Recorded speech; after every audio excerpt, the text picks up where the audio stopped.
Sir, being the leader of Assam Downtown University, what is your philosophy of leadership? And how do you describe your leadership style and how it correlates to the entire ecosystem of the university? It's difficult to answer it in simple terminology. I cannot give you, I don't know whether I'll answer your question. What I can say is that, meaning the kind of position that I hold, it's not really of a general management or a day-to-day management. It's more about giving the direction. I'm part of the team that more or less give a direction. How do you give direction to any idea? An idea which is honestly the basis of an organization or a business, whatever you call it. It all starts with maybe a dream. You think that you want to do this, or you try to think why you cannot do this. Assam Downtown University also started with more or less a dream. We are actually a corporate entity. We run hospitals and other organizations.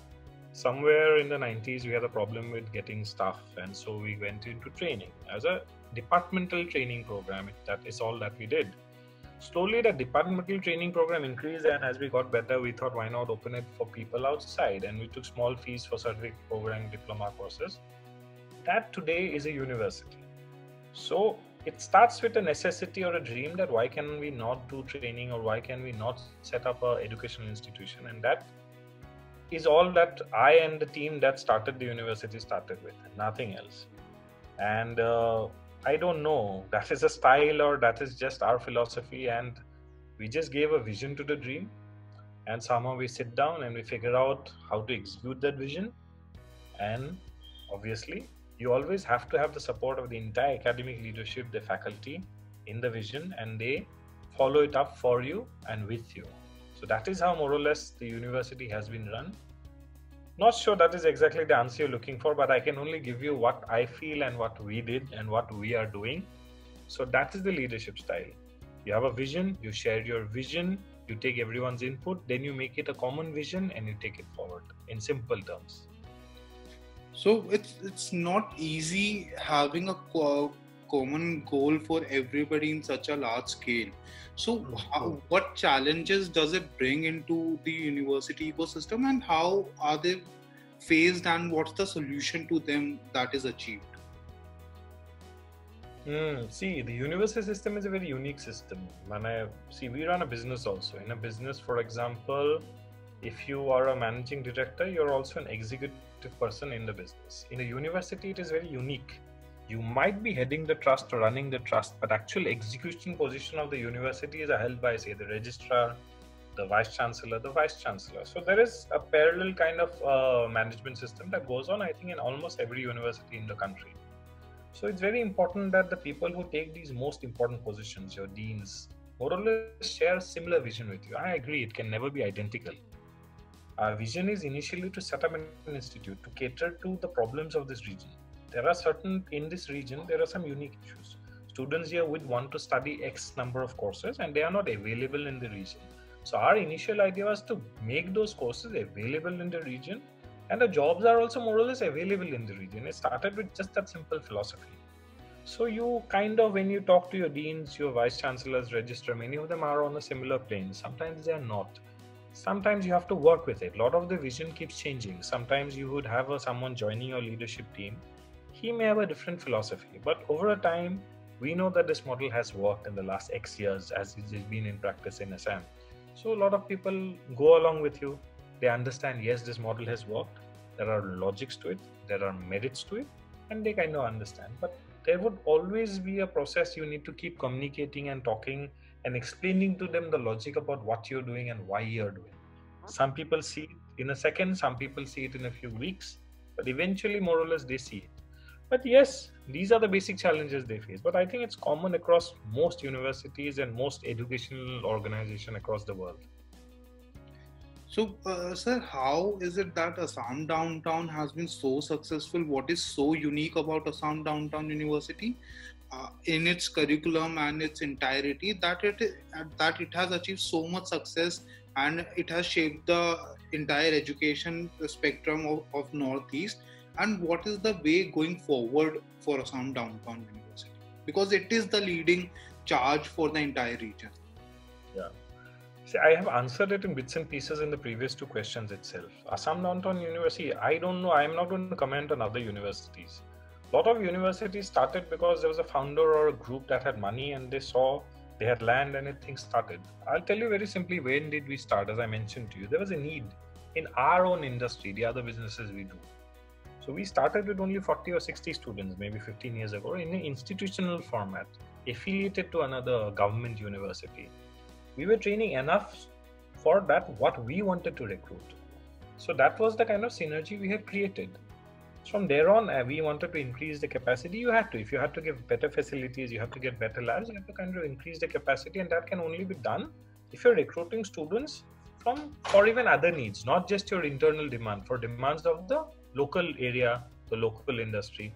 That is how we progress. So as I said, initially we started because there was a demand in an industry, hence we did the training. That has been more or less the philosophy from day one. No matter what program we do, when we started, we initially only figured out, is there need for these kind of graduates once they pass out? We are doing a biotechnology program. Are there 60 requirements of biotechnology graduates are there in the region? If there is need, let's open the course. Because of that, maybe some industries were suffering, they are not getting people. Because of that, maybe a lot of families had to send their kids maybe to Bangalore, to Chennai to study. So almost 80 to 90% of our programs are mapped in this manner. So what has happened, despite we being here, we have not really faced any problems with placements.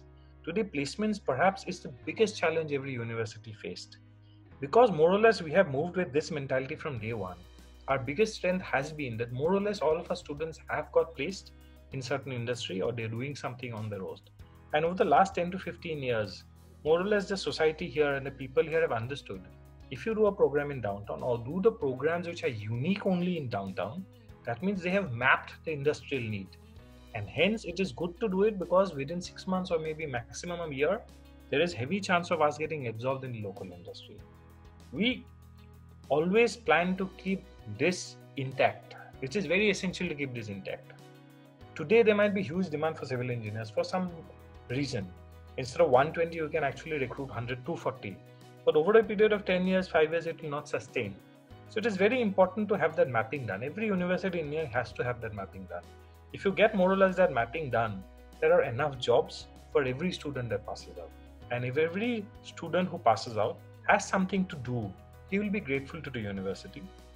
He will value what he studied, and there will always be a fresh flow of students who are willing to study in that university. That cycle needs to be maintained. Today, COVID is an exceptional situation. I think even the students understand. But other than that, if you keep that cycle in balance, I think that students will always be favoring the university. Their parents will be favoring the society, but the university. And more or less in the society or the local area, people would know, yes, if I do something that I will get value out of it. That's it. If a university can give value, a university will always be demanded. A simple philosophy which we maintained for whatever reasons, and that has been the founding principle of us opening any program today. Otherwise, we will not even launch the program. So, along with the mapping and the curriculum, sir, how do you engage the students in extracurricular work or practical work so as to, increase their employability and increase their skill set? So, how is it achieved in Assam Downtown University? I'll tell you, I'll bifurcate this question. Yes, as I mentioned to you, about 30% of the university programs are programs in which we have an industry. For example, we are in the healthcare industry. We are the strongest player in the Northeast region. So we have a lot of programs which are very unique, like BSc in critical care, BSc in OT technology. A lot of when we started, there were a lot of people who were thinking, what is this? What's the point of doing it? But we know as an industry, there's huge demand for trained people in OT. Before this program came up in Northeast, people were hiring and training people to work in an operation theatre or the dialysis department. We were giving trained people, which was very unique, and very few universities in India even today are doing it. A lot of people would say, what is this? What is a technician job? Is it worth it? Do you get enough salary? Are there enough career growth? Believe me, the healthcare sector is still, there's such a lack of awareness in the possibilities in that is unimaginable. So the biggest advantage is that 25 to 30%, as I mentioned, of our courses are already aligned in that fashion. So because we have an industry, they spend about 2 semesters or up to 3 semesters in the industry. They have practicals in our hospital, in the centers that we run. They're actually trained by actual doctors. They see live cases. They're exposed to actual practical machinery working. So that gives that 25 to 30% students a huge advantage vis-a-vis other universities and other colleges. That is the 25-30%. Remainder of them, yes, it's not possible to do that to every industry. I'm agreeing with you. There you follow normal industry practice that goes. You have your internships. But then, as I mentioned, I think in another talk, that because of our geographical distance, we had a lot of problems getting, say, some kind of guest faculty, some kind of industry faculty. So we have moved to a semi-online teaching or a partial online teaching many years ago. So we had developed our software where we do a lot of virtual video conferencing, so that even if you are here, you should not be cut off from the best lectures, the best exposure that students in Bangalore or Delhi are getting access to. So that is something we have promoted for many years. So we have developed a learning management software which is in practice 3 years ago, where a lot of notes are actually given by industry. For example, in engineering, you have to study, say, 200 credits. 20 credits are actually bought from third-party companies, not even developed by our own faculty, because we think that would be a good industry mix to have some input from the industry. And that is actually incorporated and taught to the students. And some of them are actually even taught by those industry professionals via online or via the ERP, which has been happening for many years now. So that is one thing to do. And we have always, for the last many semesters, encouraged students to take flexible credits. Even if you're nursing, you want to study IT, coding, there are electives for that. You should study that so that it broadens your horizon. A lot of times an 18-year-old may take up a course, maybe he's taking up biotechnology, but still there is ambiguity in his head. Actually, what does he want to do in the long run? So it is okay, or it's actually preferred that they have some more choices that they're exposed to, because sometimes it does change their mind. It does give them better exposure and a better understanding what to do in their masters or beyond. As UGC has been promoting for the many past years that open learning should be promoted, we have promoted it very aggressively. UGC is promoting Swayam. Swayam is a great platform. We have already promoted it for open courses which are compulsory for students. We have gone one step forward. We have even tied up with Amazon, and Amazon is giving AWS Academy, which has thousands of courses, especially in IT, from big data to IoT to very integrated nanotechnology. Those courses are also available to all our students free of cost. To make it even better, we've even tied up with Coursera. The idea is students should get the best classroom experience. Beyond classroom, we should give them all the platforms that is viable so that they can do their own self-study over and above their projects. Coursera today, management students may need to do 6 papers in 2 years, which is fine, but they have access to another 1,000 papers which they can do in their own free time. So any student initiative who's very interested to take his career forward has a lot of choices. Beyond classroom, he can do a lot to develop himself. And this third party, as I mentioned, I'm just giving you, say, 3-4 names. There are many more platforms which are embedded in the curriculum. It gives them exposure. Doesn't matter we are in Guwahati, they'll have exposure to the best learning in India, best learning even internationally. That has been an agenda, and we are trying more aggressively to tie up and get even better learning platforms for our students. Despite COVID, even before COVID, 5%, 10%, even 20% of the university curriculum was in a semi-open format for our own reasons. But now, because of COVID, more quantity of that has moved online. But our students and our faculty are already used to that. They've been doing that for many semesters from already. So I believe this logic that we have followed and always have an aggressive idea to get the best learning, irrespective, maybe face-to-face, maybe online, for your students has been our driving principle, and that stays today and will always stay in the future. So, sir, how do you see the synergy between your students, faculty, and the companies who are training and then employing the students to change in the coming years? So, will the entire workforce also shift online, or will it again remand back to what it previously used to be? See, that is time to see. Work from home is a very new concept. We've always heard of it. A lot of industries have used work from home and some portion of it. But last 3 months, 4 months, we've been forced to work from home. When you're forced to work from home, you have been forced to change the way you operate. Now, a lot of companies in the 3 months, they have realized that you can actually do a lot more work from home. If you could put 10% of your workforce on work from home, now they've realized since 90% people are work from home, I actually don't need 70% to actually come back. I can get it done even when they're working at home. So a lot of companies would change the way they work. Why shell out so much money for such expensive offices? Especially you are from Delhi, you would know in Delhi, Bombay, the biggest problem is commuting. Without commuting, if I can do even 90% of the work, maybe I need to go office once in a while. Why not? I see a huge change would come. Not possible in every industry, obviously, but in many industry, I see a huge change that is going to come in the coming months. More and more companies would try to use this as a better platform to work. Secondly, I see the way the industries are functioning now has changed dramatically. The whole conventional concept of a degree and a job, a BTech computer science would become a coder and become an IT professional. Great, that stands today.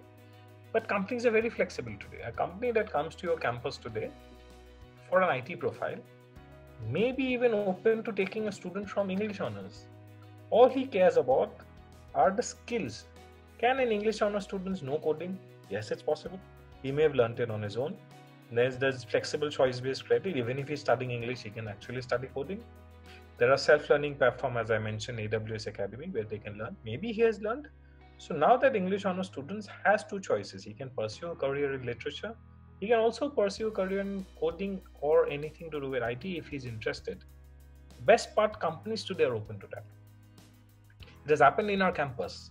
A student who's a physiotherapist, can you imagine a physiotherapist? What he wanted to do was suddenly got interested in coding when he was in the university. He learned it from his friends. He learned it, as I mentioned, from a LMS. He sat for the interview of a very leading technical job for an MNC. He cracked it. After 7 students who cracked, one was a physiotherapist. We asked the company, he said, we don't care. We are absolutely sure he has the aptitude to do the job. That's all we care. His degree has no value to us. I see this being a bigger driving force in the next 5 to 10 years. Degrees and jobs, the relation will change dramatically. If you have skills, irrespective of what degree you're in, and the industry needs those skills, there's a job for you waiting. That I can assure you. So now it's becoming a bigger challenge for students to understand what to do. This is something I foresee in the next 10 years, next 20 years, this is going to be even more drastic change in this. So, sir, given the conventional mindset of the previous generation related to degrees, the companies don't care about the degrees, but at the same time, the Indian parents' mindset has to change. So, what do you think? Yes. How, in what time set, or in what manner will the trend come up? Will it again shift back to ki BTech kar lo, it will set your life up, or will it change to something else that doing this is better for you? And will it again go to a more planned manner? See, it's difficult to predict. I cannot give you a prediction. But you understand the reason behind doing degrees is twofold in India. One is job, one is societal. I can do class 12, become a coder, and make the best website in the world and make millions of dollars in the world. But on paper, in the society, people would call me a class 12 pass. But if I'm a BTech, I'll be called a BTech pass. So in India, you have to understand the societal pressure behind doing a degree is still there. The whole concept of startup, where a school dropout or college dropout catches a lot of fancy now. There's a lot of work on that. You can be a college dropout and a millionaire, is fine. But in general, Indian society is not really at a state to really accept that. The conventional degree is still that important. Whether in the next 5 years will change, I don't know. Yes, a lot of mindsets will change. For example, that student who studied physiotherapy, applied for an IT job, I think his parents are in for a shock. Parents wanted him to do physiotherapy for some reason, maybe partially because he can write DR in front of his name, eventually, doctor. Maybe that is the reason his parents wanted him to do a physiotherapy. I don't know, maybe that is one of the reasons. Now he may write DR, but he's end up doing a different job. So there are multiple reasons for this. So now will that change immediately? I cannot tell. But then I think this is a good lot of churning is going to happen in the Indian society and the Indian universities, parents, students' mind. But you have to be open for everything in the next 10 years. You really have to be open for everything in the next 10 years. So what would be your suggestion to the upcoming students and the aspiring students of coders and everybody? So what should be their mindset, or what should they follow up for their lifestyle, or they become accustomed to? See, there's two things here. You again, a lot of changes have happened. Firstly, when you start in a university, the first thing you should do, whatever course I'm studying, it goes very vaguely. Someone studied science. He doesn't want to become a doctor, but for some reason he studied science. The parental pressure, societal pressure. So they end up doing, say, a microbiology or a biotechnology. Why? Because I'm a science student, I would do something to do with this. But if you ask them, what do you see yourself doing 5 years from now? What kind of job do you see yourself doing? You'll come up with abstract answers. And someone would want to go into sales. His mentality, his aptitude, his attitude, everything is for sales. But he's studying biotechnology for research. I don't know why. There's a huge, I believe there's still a huge gap in India for that. Students, I have only one thing to say. You kind of figure out what you want to do in life. It's difficult to figure out at age 17 or 18 what exactly job role you will be doing. But the kind of industry you want to be, I think you can imagine. You want a job that moves around. You want a job that's based in an office. You want something dynamic. Some basic ideas you have, the kind of things you want to do. Try to take a degree related to that. As I mentioned about the physiotherapy student, yes, he's one of. He did crack the interview in that MNC. But in many ways, he should have actually done an IT based, maybe a BSc IT program. He would have studied 100% things that he wanted and he liked. Now he studied 20% things that he liked and 80% things that he did not like but thought he may like. Do you get what I'm trying to say? So, but here again, as I mentioned to you, in India, I still believe 80% of the decision of what the student studies is still done by the parents. I have seen that physically in the offices. When we talk to a student and say, as per your aptitude, we think you should do 3 things. They look up to their mother or father, and mother and father said, no, do something entirely different. And you can counsel and you can guide to an extent, but you cannot really go against that relationship. So last 80% trust me, I've seen, they would end up doing what the parents are saying even now. And trust me, that has in most cases nothing to do with what the genuine interest is. In some cases, students do not know, or they're too young to really plan so much ahead. But that parents' influence in India, I don't know outside, is still very heavy. Will it wane in the next 10 years? Yes. But it's going to be one of the biggest factors. I still think in the next 10 years in India, that's going to be one of the biggest factors. So then actually the newer people, when they become parents and their children are taking admissions, that is the point it will change, because the current generation... Maybe you're right. But again, so. the trans-shifting has all begun. But there's another one very major concept which has taken over: follow your passion. Now, in India, following your passion is great and sounds beautiful, but it's not leading to people actually making money with your passion. Now, I'm absolutely with you. They again have to fall back on a very corporate job, 9-to-5 job. People go to a very transcending ecosystem of following their passion, but 2-3 years down the line, draining that time, they go back to again doing a very normalized job. So what is the solution to that? How is the university supposed to guide students to also follow their passion, but at the same time make money to survive? It's too tough a question for me to answer, I'll be honest with you. I've seen that. A lot of students, someone is very inclined in music. I'm with them. They love to sing. They actually want to maybe even do singing the whole life. Okay, but making career in singing is entirely a different ballgame. Do they have it in them to go through the grind? That they are not sure. So, the students have to somewhere decide that I have a passion. Do I want to keep a passion as a hobby or as a job? Is there opportunities as a job in what I want to do? That is a question that they themselves have to ask. There are a lot of creative courses nowadays, okay? And you can study a lot of programs, from performing arts to fine arts to even drama, theatre, as programs, as BA, BSc programs. So many options are available, which I would like to say they are creative courses, and maybe for students who are more passionate about a field of work or some art form which translates into a course.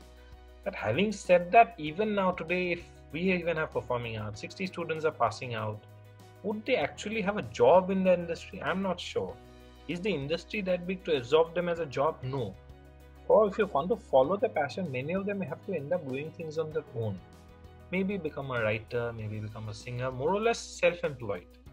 Okay, when you want to be self-employed, there are different trades that are needed. You are self-employed, you're almost like a semi-businessman. If you get what I'm trying to say. But if you want to be a self-employed businessman or a self-employed creative worker, it's more or less the same thing in many things. So a lot of these trades are not available. You may be a great singer, but if you want to convert that to a job, you also have to have great selling techniques. You have to know how to handle finances. Those trades are missing in a lot of those creative people, and they tend to get lost. This is just my observation. I am not going to say that this is a general thing that it is fits for all. There are many who do it great. And then again, absolutely, because of main issue is finance, they then, as you mentioned, get back to the corporate jobs. As a university, as I mentioned, we have electives. We have also creative electives. You can study photography and get credits for it even if you're an engineer. So it's very important for a university to balance. There are avenues where you can follow your passion into credit programs. We do not have many creative courses programs to say, but we have a lot of creative courses. But it's very difficult for us to say for certain that can that be a career for you, because you are the ones who have to slog it out. It's a very tough job. Doing a sales job, I think, is much easier than getting yourself a career in a creative field. I'll be honest with you, because it's not systematic. It's not as institutionalized. So that is a decision the students have to take. Yes, as a university, we give exposure. Forget clubs. We have clubs. That is just as a hobby. We also give credit courses, which are more systematic. Even an engineer, even a nurse, even a biotechnologist, even a biochemist, he can pursue that and maybe see whether he wants to do something more with that. But beyond that, it's difficult for me to commit to anything, what the students would want to do. Sir, any final words you want to give out to students and the parents who will be joining this academic year, and any message you want to pass on to them? What I'd like to say is that I understand there's a lot of uncertainty now. If it was a normal year, I thought it would go as it is. But you have to understand this uncertainty that is prevailing today is happening all over the world.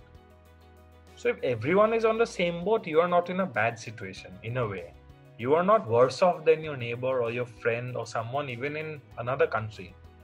So when everyone is in the same bad situation, you can understand more or less is everyone is in an okay or a good situation. It's a very simple way of saying it, but that is true.